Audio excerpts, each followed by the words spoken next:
Thank you everyone for coming. I'm sure by this time you've had a chance to read the risk warning on the screen.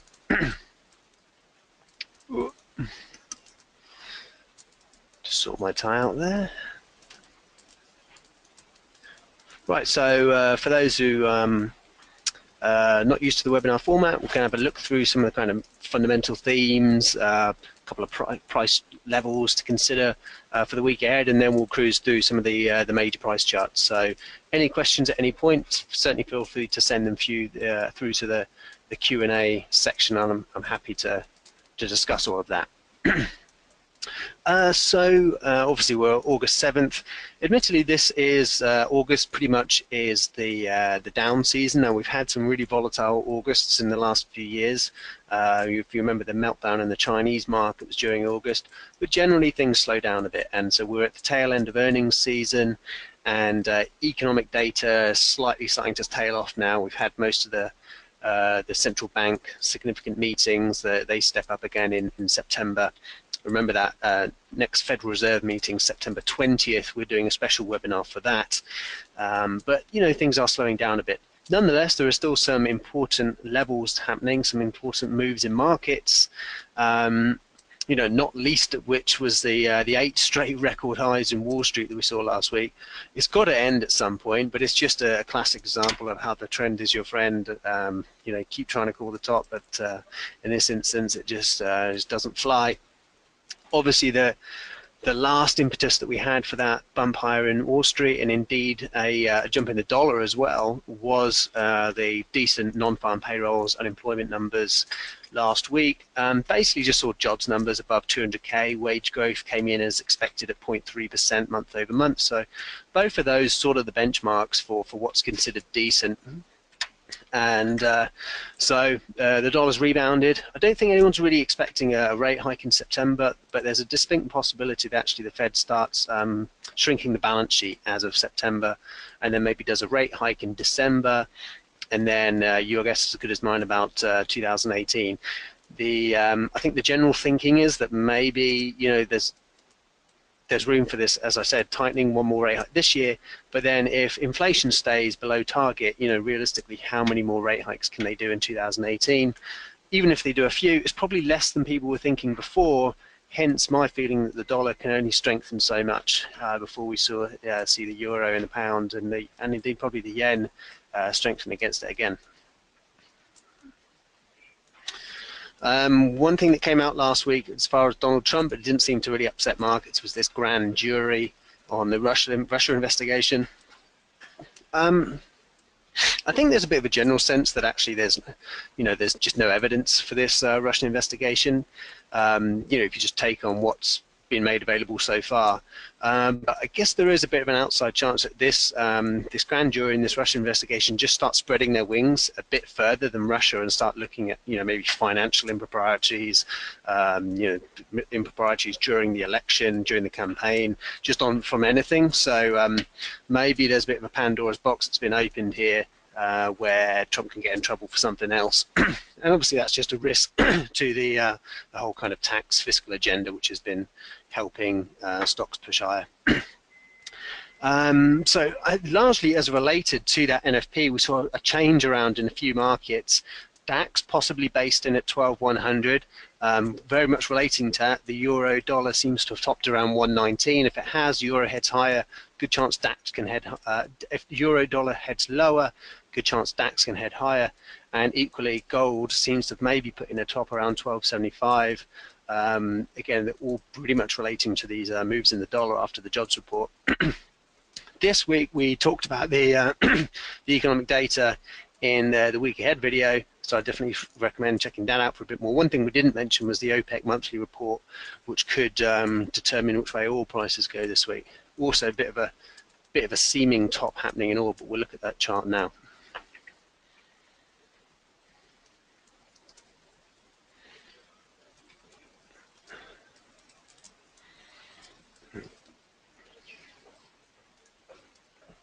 Right, switching gears to the LCG trader platform. There's an uptrend if ever you've seen one. I mean, obviously that's the euro here. You know, one thing we just have to obviously take a firm look at is the fact that we're right here is a fairly clear-cut bearish engulfing candlestick from last Friday. So then the question becomes, is this a tradable pattern? Well, it comes right off the 119 mark. So, it's a round number resistance that it's trading down from. Obviously, 119 is just a notch below 120. It'd be sort of surprising if the market couldn't quite get to that 120 mark, but there will be a lot of defense of 120. So people who think the euro should be heading lower, they're going to be selling in euro ahead of 120. So obviously 119 being a pretty clear marker. If you look at that weekly candlestick chart, I mean, that's really a big, we've got the daily pattern. But if you look at this weekly chart, that's a big shooting star reversal. Now, the week didn't close lower. The week still closed positively, so it's not the most bearish pattern candle I've ever seen, but it's certainly, closed well off the highs. So obviously the market pushed higher, sellers took over at higher levels and pushed the market right back down again. So, we've seen similar patterns to this in the past. And it's called a top, so I think there is scope for some retracement here, but at the moment we're still heavily in buy territory, obviously overbought as well, but still very much in kind of bull mode on a weekly chart. On the daily chart, we've come down out from the overbought area, and we're still above 60, let alone 50, so still very much, strictly speaking, as far as the trend goes, a buying environment. If you are going to sell this bearish engulfing candlestick, how do you go about it? Well, really what you want to be doing is somehow selling a retracement, selling a bounce, an expectation that we get another drop from this. For me, the kind of key area, if you like, which is not the smallest area, so I'm kind of jumping around a bit on the chart, I'm trying to think how best to show this, is basically this area here. So up to the high. Once we're above the high, for some reason I don't know what it's trying to attach itself to something else. I'm trying to get it onto the low of that candle right there. Maybe it's because my line is too thick. I don't know what it's trying to stick to there. Maybe I can snap to chart prices. Let's get rid of that. Ah, there we go. Basically that kind of zone. Then if we drop down to the 4-hour chart, we can kind of see it's this low here. It's also this swing high here. So we made up the high, pulled back, broke through it, retested, and now potentially, if we come up on the underside, it's also potential resistance on this side. It could go quite far. It was a big move, which is reason to think people could aggressively sell a shorter retracement. But the uptrend is so strong, there's a good chance it pushes further into this retracement area. Could it obviously just roll over from down here? Yes, it certainly could. But to me, because of the strength of the uptrend, it just wouldn't be a worthwhile trend. But that's just how a worthwhile trade. But that's just how I look at it in terms of risk reward. Obviously, you can put up some Fibonacci's here. Use perhaps the spike high. And you've got the 61.8 just above that same area, so a bit of a cluster of potential resistance there. And then these few peaks here seems to line up quite well for the 76.4 if you're going higher into the zone. And then obviously in terms of a 4-hour chart, this is where the price broke right down. If you go onto a 1-hour chart, you can see again this is the kind of base area here where the chart broke down, which does line up with that second fib. So again, more chance of getting into the trade up here, lower risk if you wait for it to get up here in terms of this selling this bearish engulfing, this shooting star on the weekly chart. All this just cautioned by the fact that we're still in an uptrend, so it's nothing ever perfectly lines up. I did mention actually, for those of you who attended the NFP webinar, I hope you caught this because I was talking about this as a potential. We're already well down here, and don't get me wrong, but lining this up as a potential bearish flag, and literally in the next couple of hours we rolled over quite nicely here. So this was the Bank of England meeting. We drifted higher, a nice bear flag, and then we just dropped and had the second pole, and we pretty much came down to the sort of not far off the 130 handle. or the previous support that we join in from those old highs. More like this high here, which seems to kind of call the bottom. So, this has been quite a dramatically bearish move. I guess if I could call out between the two, which one was more likely to continue to the downside, I'd say it's probably sterling, because we had a couple of quite weak days there. We are at this area of resistance now turned support, so hence the price is pausing here, but this is some quite bearish action. So is this just enough of this correction for us to buy up again? Well, strictly speaking, we're holding above the 50 on the RSI. The moving averages are all lined up like an uptrend. Overall, I'm feeling positive on the pound, but you can't discount the fact that was quite a sort of dovish Bank of England meeting. Really did slightly dent the prospects of a rate hike anytime soon. Quite low inflation forecast relative to expectations, obviously lower the growth forecast as well. So even if we think relative to the dollar, the pound deserves to correct a bit, that was quite a soft week we had last week, and came off that 133 mark, and which was, we've been highlighting for a while, atop of this little price range here. So a few reasons to think maybe the pound could roll over, equally the euro. So are we turning into a period of dollar strength? It's early days, but we're getting the first signs of a reversal is the point. Now, obviously, you can get in early on this first sign of a pullback, or you can wait for us to actually drop below the moving averages on the price, drop below the RSI 50 level. But obviously, the price is lower at that point. So, that's for each and everyone's own trading methodology to determine. On the dollar yen chart, we were talking about it being at 110 as a key level during the NFP webinar. I'd used dollar yen as a example from the last two webinars. I was saying again that the trend is down, but we're at a big 110 key level. If you drop down to the was it the 4-hour chart, then we've got actually potentially a nice little double bottom setting up here. So look for this 111 to break, and if it does, I think that's maybe 110, which again is a big round number, calling a base in dollar yen for the time being. Maybe it doesn't get much beyond 112, but it seems like there isn't really too much resistance between 111 and 112.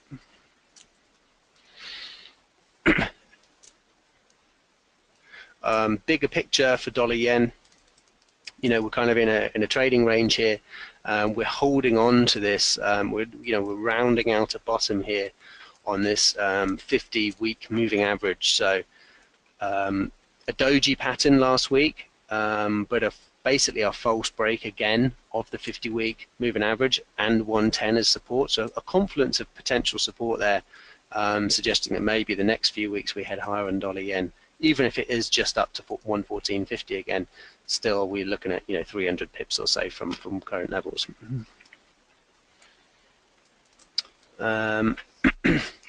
Let's switch gear to equities. So no real surprise that we saw that big drop off in the pound last week. Equally, I'm on the weekly candlestick chart here for the UK 100, our proxy for the FTSE, obviously, and we had a big bullish engulfing candlestick on the weekly chart, taking us back above that key 7,500 level, and it's looking quite good from here. It looks like we've regained the bullish momentum. We broke out above the previous peak. So from this on in, I think we're looking for opportunities to go with the uptrend. But obviously we're at the highs right now, so this is a bit of a kind of trickier location. For me, I'd probably be looking at, I've got these round numbers lined up on the chart, somewhere between 7,500 and 7,400. There's a cluster of resistance in here by these moving averages. We've had a few closes in there. This previous peak, potentially, if the market can get back there, seems like it would be reasonable.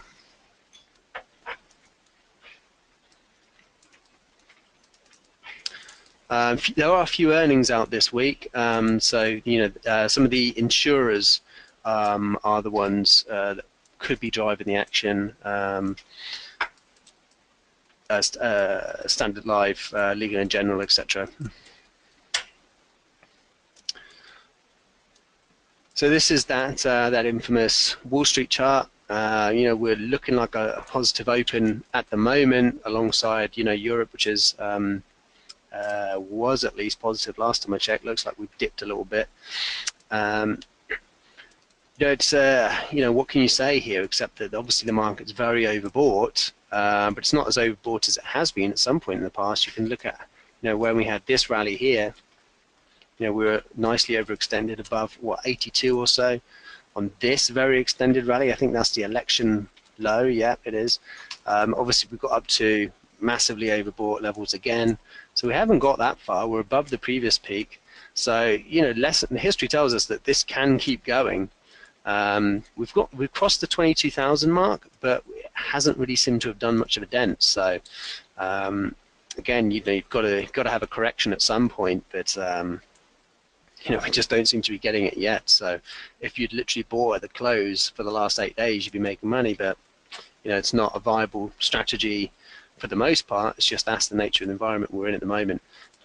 Still no, basically what was the upshot of this, there's no sign of a downtrend, so really you shouldn't be looking for selling the market. You just want to be looking for somewhere in the region of aggressiveness that fits your trading style. Do you buy literally every day, or do you wait for a pullback, you know, or somewhere in between?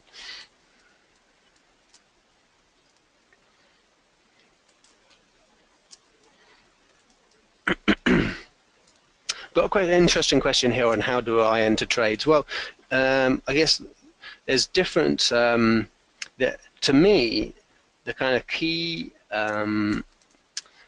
the kind of two key differentiators of how you enter a trade is A, you place a limit order of what you think to be an area of support or resistance, or you place a market order once you've seen some price action to confirm that that resistance or support, or you place a stop order for a breakout. Now, all of those are pretty viable strategies. So, you know, obviously, benefit of hindsight. Obviously, this is a pretty perfect chart to look at for most strategies. But if we had this lined up as an area of resistance, obviously,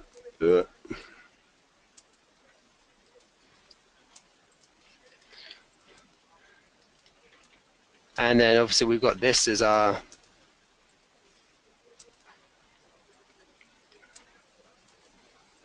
so again it's a fairly perfect idealistic chart to be demonstrating things on. But say this is our resistance. We break through the resistance, so then we can look for a buy at the support. So we get dips in the price down here, so we can have our limit orders at the old high once the price is broken out like this, and we hope that our limit order gets caught with it, and hopefully our stop loss is far enough away that we don't get caught by that. Or we have a buy stop above that high now that we've made a breakout, and then we start consolidating. We have the buy stop up here to enter the trade to continue on with the trend. Or as I said, the kind of market order confirmation. So that might be something like we have a strong reversal off the lows of the day here. Maybe we have a buy stop above that price action here, or just at the market here, and then you have to weather out a bit more consolidation, depending on the price action that you think is solid. You know, maybe you have got two lows and then a rebound here. So this is actually a pattern in itself. Two equal lows and then a following higher close. That's a pattern that in itself kind of combines to be a bullish engulfing pattern. So maybe you buy after the bullish engulfing pattern before the breakout. So those three categories are where you need to kind of find your niche, really. It's to summarize again, it's a limit order at a predetermined support. So here we've had a resistance, we've broken out. We use that as our support to have a limit order in there. We wait for a price action, so maybe two lows and a push higher, you know, or a bullish engulfing, or we have the buy stop above the highs. That obviously all of those strategies basically with the idea that we're in an uptrend and we're looking for ways to enter the market on an uptrend.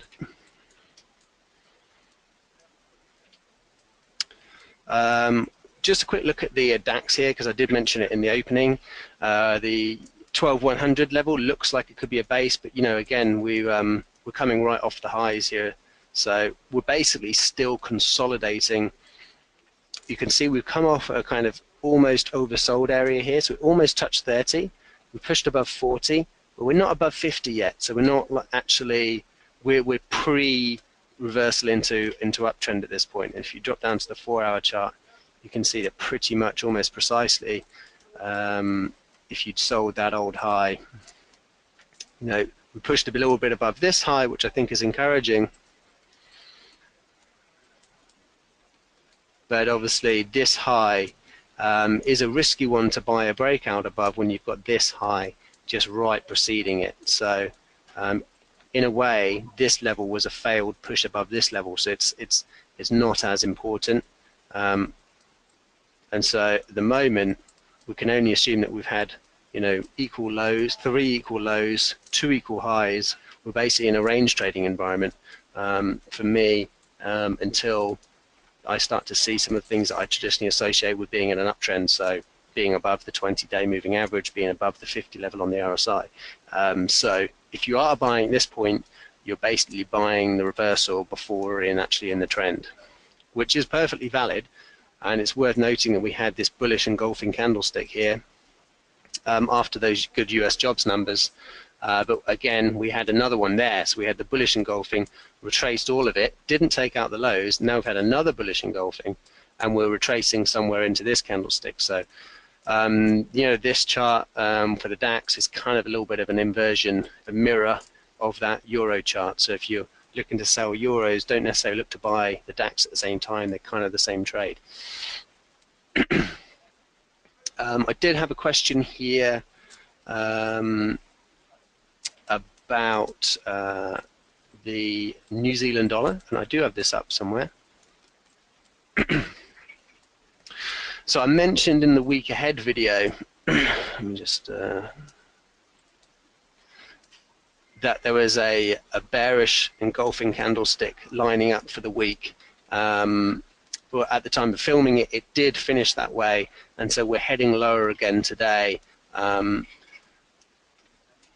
think there's just a there was a bit of a sense that the RBNZ and the RBA, in fact, were looking to raise rates, but the unemployment report in Aussie in Australia was not as impressive as first thought, and I think that's sort of crossing over to New Zealand, where they've got elections. I believe it's next month in New Zealand, so it would just be very surprising if they went ahead and raised rates right before an election.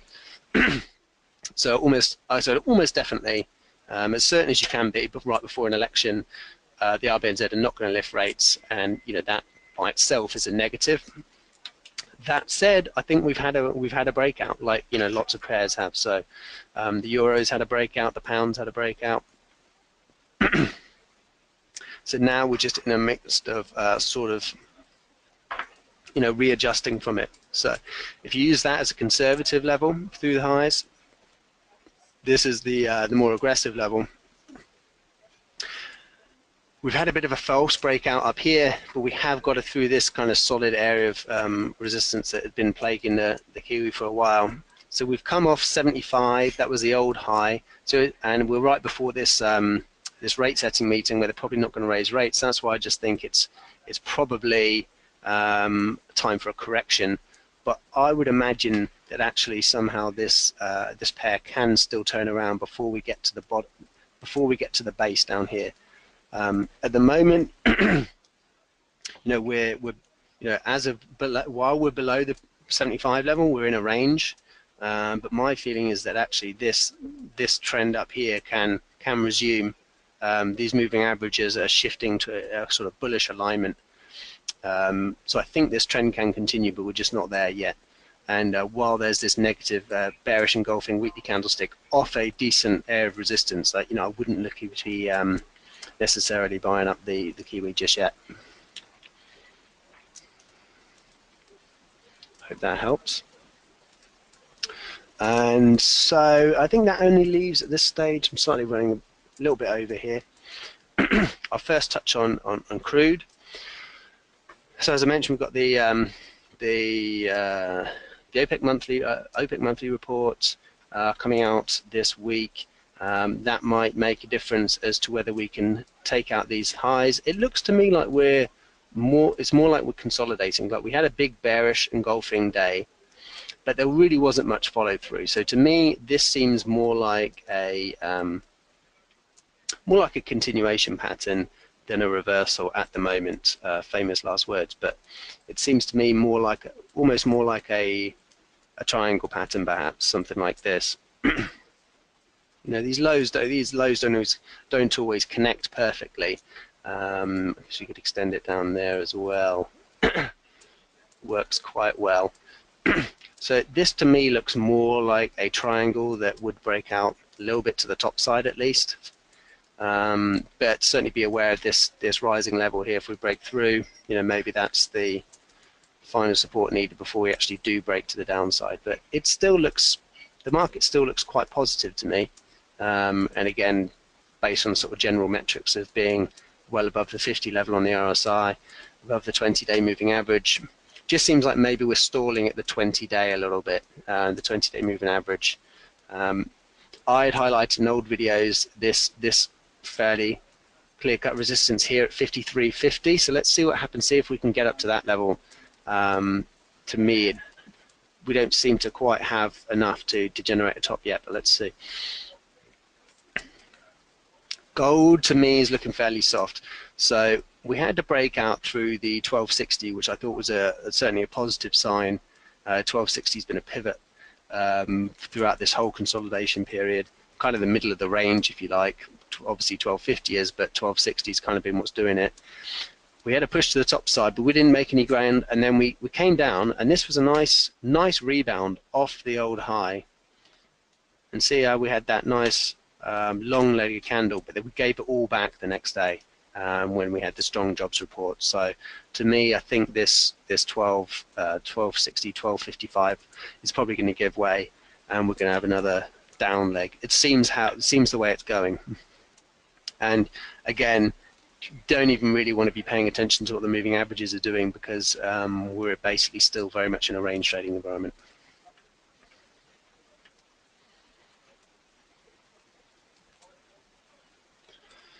One question is methodology. Is it trend trading? I just think trends are just the easier environment to trade in. So if compare trying to pick your spots in in gold for the moment versus trying to pick your spots in this chart, or trying to pick your spots in this chart. Obviously with the benefit of hindsight, always it's just easier to buy alongside the trend in an uptrend, sell along a downtrend, than it is to try and work out where somewhere within a trading range is going to be a solid resistance, because you just don't always know. And there are just kind of more possibilities for how to enter the trend environment, in my opinion, rather than in this. If I go back to it again, the gold chart. Really, there's not much more you can do than buy the lows, sell the highs with the benefit of hindsight, and even that doesn't work too well, because it's in this case it's been a bit of a kind of swervy-looking range trade, so you never can perfectly pick the lows and the highs.